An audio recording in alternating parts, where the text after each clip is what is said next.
Hello students, आज हम इस वीडियो में करने जा रहे हैं एक्सरसाइज 7.1 क्लास 6। और आपको पता होगा कि हम इस एक्सरसाइज 7.1 के क्वेश्चन 1 एंड 2 पहले डिस्कस कर चुके हैं, पिछली वीडियो में डिस्कस कर चुके हैं। अगर आपने वो वीडियो नहीं देखी है तो पहले पीछे वाली वीडियो देखें। और इसका हम इंट्रोडक्शन भी उसके अंदर आपको समझाया था 7 चैप्टर का। ठीक है, उसके बाद हम क्वेश्चन नंबर 3 से स्टार्ट कर रहे हैं, तो ध्यान से आपने समझना है इनको, बड़े ही इंपॉर्टेंट टाइप के क्वेश्चन हैं ये। तो सबसे पहले हमारा थर्ड क्वेश्चन है identify the error if any. हमें यहाँ पर एरर फाइंड आउट करना है। एरर मतलब होता है कोई गलती, ठीक है, कोई गलती हो यहाँ पे वो हमें फाइंड आउट करनी है। ठीक है, तो अब वो क्या है, यहाँ पे इसने बोला एक ट्रायंगल दिया है और लिखा है दिस इज 1/2। अब आप सोचेंगे 1/2 का मीनिंग आपको बताया गया था, क्या बताया गया था कि किसी चीज़ के दो पार्ट कर दीजिए और उसमें से एक उठा लीजिए।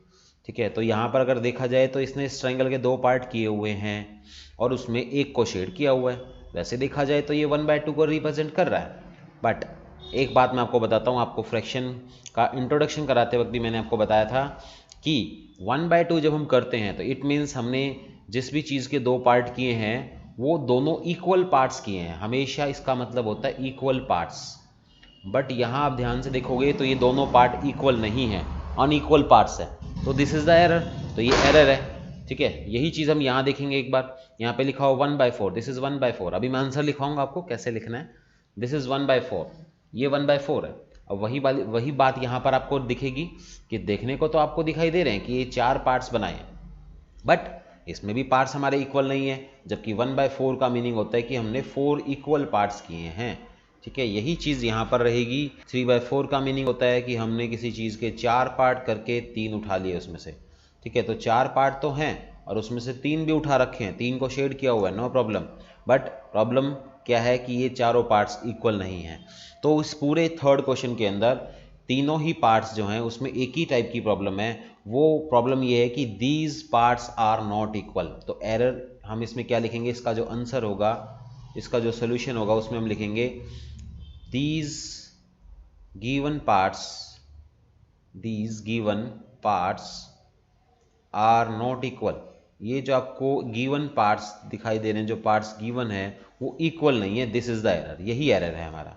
ठीक है, उसके बाद हम बात करते हैं क्वेश्चन नंबर 4 की। What fraction of a day is 8 hour. उसने बोला what fraction of a day in 8 hours. इसका मीनिंग क्या है, इस क्वेश्चन का मीनिंग है 8 घंटे जो है एक दिन का कितना फ्रैक्शन होता है। तो याद करिए, आपको मैंने बताया था क्वेश्चन नंबर 4 का सॉल्यूशन करते हैं हम। आपको बताया था मैंने कि फ्रैक्शन निकालने का फॉर्मूला क्या होता है। अगर आपने हमारी वो इंट्रोडक्शन वीडियो देखी होगी तो उसमें आपको बताया था टोटल पार्ट्स हमेशा नीचे आते हैं। टोटल पार्ट्स हमेशा क्या होंगे, नीचे आएंगे, और ऊपर क्या आएगा, वो फ्रैक्शन आएगा, वो पार्ट आएंगे, नंबर ऑफ पार्ट्स। फ्रैक्शन निकालने का है ये, नंबर ऑफ पार्ट्स, वे वाले पार्ट्स जिसका फ्रैक्शन पूछा गया है, हुज फ्रैक्शन आस्क्ड, जिसका फ्रैक्शन पूछा गया है। ठीक है, जिसका फ्रैक्शन पूछा गया है वो पार्ट्स ऊपर और टोटल पार्ट्स नीचे। अब यहाँ अगर हम ध्यान से देखें तो उसने 8 घंटे का पूछा है, 8 आवर्स का पूछा है, और पूरे दिन, एक दिन जो है वो टोटल है। तो हमें क्या करना है, देखिए एक बात तो यहाँ पे समझनी है, यहाँ पर एक चीज़ डे में है और एक आर में है, ऐसा कभी भी नहीं होता। हमें इन दोनों को सेम चीज़ों में चेंज करना है। तो हम क्या करते हैं, दोनों को आर्स बना लेते हैं। ठीक है, तो टोटल आर्स तो क्या हो गए हमारे, पहले यहाँ पे लिख लेंगे हम टोटल आर्स तो हो गए हमारे 24 आवर्स, है ना। एक दिन लिखा हो उसने तो 24 आवर्स हो गए। टोटल आवर्स लिख लेंगे यहाँ पे, टोटल आवर्स 24। और उसने फ्रैक्शन जिसका पूछा है तो वो है 8, तो फ्रैक्शन हमारा बन गया 8/24। ठीक है, दिस इज द आंसर। ये हमें सोल्यूशन करना है, बस इतना सा। ये आप फॉर्मूला लिखना चाहें तो लिख भी सकते हैं। Fraction is equal to number of parts whose fraction asked upon में टोटल पार्ट्स, यानी कि जिसका फ्रैक्शन पूछा गया है उसके वो कितने पार्ट्स बना रहा है डिवाइड में टोटल पार्ट्स कितने हैं। तो यहाँ पे हमने देखा जिसका फ्रैक्शन पूछा गया है वो 8 है। ठीक है, तो 8 है ना, एक दिन में 8 घंटे का पूछा उसने, और टोटल आवर्स 24 होते हैं, तो टोटल पार्ट्स हो गए 24। ठीक है, और उसने पूछा कितने का है, 8 घंटे पूछा है, तो 8 आ गया ऊपर। अब आप इसमें एक चीज़ और कर सकते हैं, इसको काट सकते हैं हम यहाँ पे। ठीक है, आपको कटिंग करनी आती होगी। 8/24 है, इसका मतलब हमें एक ऐसा नंबर सोचना होता है जो दोनों की टेबल पे आए, मतलब उसकी टेबल में दोनों नंबर आए, ठीक है। तो 8 1 जा 8, 8 3 जा 24, तो हमारा आंसर, फाइनल आंसर जो है 1/3 हो जाएगा। क्लियर है इतनी वाली बात?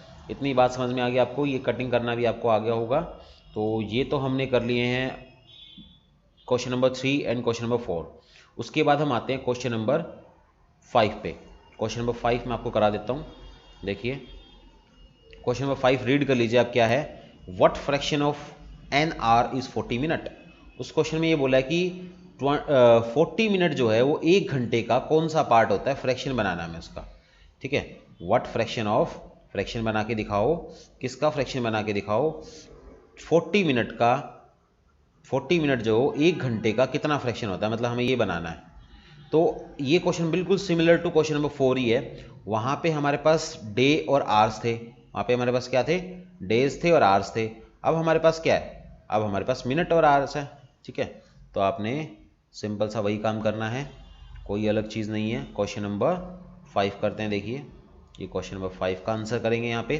तो उसने बोला है कि टोटल जो, जब वही वाली बात है जो क्वेश्चन नंबर 4 में थी, डेज और आवर थे हमारे पास, हमने दोनों को सेम बनाया। यहाँ पे भी हम यही करेंगे।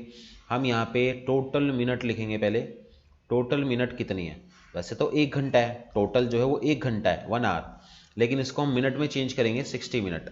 इसका रीज़न ये है क्योंकि दूसरी जो चीज़ है जिसका फ्रैक्शन हमें बताना है वो भी मिनट में है। तो फ्रैक्शन हो गया हमारा 40/60। क्लियर? 40/60। 40 जो है, 40 वो है जिसका हमें फ्रैक्शन बताना है, और 60 वो है जो हमारा टोटल मिनट है। तो 0 से 0 हमने कैंसिल किया, उसके बाद 2 की टेबल से कट रहे, 2 2 ज़ा 4, 2 3 ज़ा 6, then 2/3 is the final answer. तो ये हमारा क्वेश्चन नंबर 5 भी हो गया है। उसके बाद हम बात करेंगे क्वेश्चन नंबर 6 की। ध्यान से आपने समझना है इस क्वेश्चन को, इंपॉर्टेंट क्वेश्चन है ये। यहाँ पे क्या बोला हुआ है? Arya, Abhimanyu and Vivek share lunch. ये 3 बंदे हैं, ये लंच शेयर करते हैं आपस में, ठीक है। क्या बोला उसके अंदर, आगे पढ़ते हैं। Arya has brought 2 sandwich. Arya जो है वो 2 सैंडविच लेके आया। 1 मेड ऑफ वेजिटेबल, देखिए एक बना हुआ था वेजिटेबल का, एंड 1 ऑफ जैम, और एक जैम का था। एक वेजिटेबल का है, एक जैम का है, ठीक है। तो the other 2 boys forget to bring their lunch. Other 2 boys जो हैं वो अपना लंच लाना भूल गए। इट मीन्स, यहाँ पे इसका कहने का मतलब ये है कि यहाँ से हमें एक बात समझ में आई कि बंदे तो वो 3 हैं, खाने वाले 3 हैं, जो लंच शेयर कर रहे हैं वो 3 लोग हैं, और उनके पास जो चीज़ है वो 2 ही सैंडविच है। जिस चीज़ को वो खाएंगे वो 2 सैंडविच है, ठीक है। क्योंकि बाकी तो 2 लाए ही नहीं। तो Arya agree to share his sandwich. Arya agree हो गया, ठीक है, क्या करने के लिए? शेयर करने के लिए अपने सैंडविच को। So that each person will have an equal share, ताकि उनको भी इक्वल शेयर मिले of each sandwich, her sandwich का, ठीक है। 2 सैंडविच है, देखिए एक ये सैंडविच है पहले, ठीक है, उसके बाद एक और सैंडविच है, 2 सैंडविच हैं उसके पास, खाने वाले 3 हैं। खाने वाले क्या हैं? 3 लोग हैं। अब क्या करेंगे? आर्या ने कहा कि ठीक है मैं आप लोगों को इक्वल शेयरिंग कर दूंगा। अब उसका पहला क्वेश्चन ये है, how can Arya divide his sandwich so that each person has an equal share. कह रहा है कि आर्या जो है वो कैसे उन सैंडविच को डिवाइड करे ताकि सबको इक्वल पार्ट मिल जाए, ठीक है। तो ए पार्ट का हम आंसर लिखेंगे। देखिए आर्या क्या करेगा, ये आर्या है, ठीक है, और उस खाने वाले 3 लोग हैं, 2 उसके फ्रेंड है और एक खुद है, और उसके बाद सैंडविच 2 हैं। तो वो क्या करेगा? पहले एक सैंडविच को लेगा, समझना एक बार, पहले वो एक सैंडविच को लेगा, ये हमारा एक सैंडविच है, ठीक है, और उसको क्या करेगा? वो 3 इक्वल पार्ट्स में बांट देगा, 3 इक्वल्स पार्ट में बांटेगा, क्योंकि वो 3 लोग हैं, तो 3 लोग हैं तो उसे 3 इक्वल पार्ट्स में बांटना पड़ेगा। तो इसके उसने मान लो 3 पार्ट कर दिया, ऐसे 1 2 3, ठीक है। फिर दूसरे का भी ऐसे ही करेगा, 1 2 3। तो यही तरीका है उसके पास करने का। तो हमें उस चीज़ को अब लिख के बताना है कि वो कैसे, उसने क्या किया। तो हम लिखेंगे आर्या डिवाइड्स, आर्या कैसे डिवाइड करेगा? आर्या डिवाइड्स ईच सैंडविच, हर सैंडविच को, ईच को पहले को पकड़ेगा, उसको करेगा, फिर दूसरे को पकड़ेगा, उसको करेगा। तो क्या कर रहा है? Arya divides each sandwich into 3 equal parts. 3 equal parts, वो हर सैंडविच को 3 इक्वल पार्ट्स में डिवाइड कर देगा। ये हमारा ए का आंसर हो गया। अब बी में उसने पूछा what part of a sandwich will each boy receive. हर एक बॉय को एक सैंडविच का, ये यहाँ पे ध्यान से देखिएगा, ए सैंडविच लिखा हुआ है, दोनों सैंडविच का मिला के नहीं पूछा उसने, एक सैंडविच का उसे कितना पार्ट मिलेगा। तो आपने समझना है यहाँ पे कि उसने एक सैंडविच के क्या किया, एक सैंडविच के साथ उसने क्या किया था, आप सोच के देखिए। उसने एक सैंडविच के 3 बराबर पार्ट किए थे, ये एक सैंडविच था, उसने इसके ऐसे 3 बराबर पार्ट कर दिए थे, ये बराबर बराबर समझिए, ठीक है, 3 बराबर पार्ट कर दिए, यानी कि उसने एक चीज़ को 3 हिस्सों में बांटा है, और फिर एक दे दिया आर्या को, एक दे दिया अभिमन्यु को, और एक दे दिया विवेक को। तो हर एक बच्चे को कितना मिला, एक सैंडविच का 3 पार्ट करके उसे एक पार्ट मिला है। तो ये हो जाएगा हमारा 1/3, क्योंकि 1/3 आपको बताया हुआ 1/3 क्या रिप्रेजेंट करता है, 1/3 यही रिप्रेजेंट करता है कि किसी एक चीज़ को 3 पार्ट करके, किसी एक चीज़ के हमने 3 इक्वल पार्ट किए और एक उसमें से ले लिया, तो ये हर एक बच्चे को कितना मिला, 1/3 मिला, ठीक है। एक सैंडविच का पूछा है उसने, अगर 2 का पूछता तो हम इसको मल्टीप्लाई 2 कर देते, ठीक है। तो ये हमने 4, 5, 6 क्वेश्चन किए हैं। उसके बाद हम क्वेश्चन नंबर 7 पर आते हैं। क्वेश्चन नंबर 7 को रीड करिए, क्या बोला है उसने, क्वेश्चन नंबर 7 को रीड करते हैं, क्या बोला है उसने, देखिए क्वेश्चन नंबर 7, कंचन डाइज ड्रेसेस, कंचन जो है ड्रेसेस को डाई करने का काम करती है, ठीक है, उसका ड्रेसेस डाई करने का काम है। He had to dye 30 dresses, उसे 30 ड्रेसेस डाई करने के लिए आई हुई है उसके पास, मतलब उसको 30 ड्रेसेस डाई करनी है, ओके। उसके बाद she has so far finish 20 dresses, यानी कि अभी तक वो उसमें से 20 ड्रेसेस को कर चुकी है, 20 ड्रेसेस जो हैं वो उसकी क्या हो चुकी हैं, डाई हो चुकी हैं। उसे करनी कितनी है, 30 करनी है, उसमें से 20 को वो कर चुकी है। आगे उसने बोला है what fraction of dresses has she finished, तो वो कितनी ड्रेसेस फिनिश कर चुकी है, हमें वो वाली चीज़ फ्रैक्शन में बतानी है। अगर वो यूं पूछ ले कि कितनी ड्रेसेस कर चुकी है, तो 20 ड्रेस कर चुकी है वो, लेकिन उसने फ्रैक्शन पूछा है, व्हाट फ्रैक्शन ऑफ ड्रेसेस।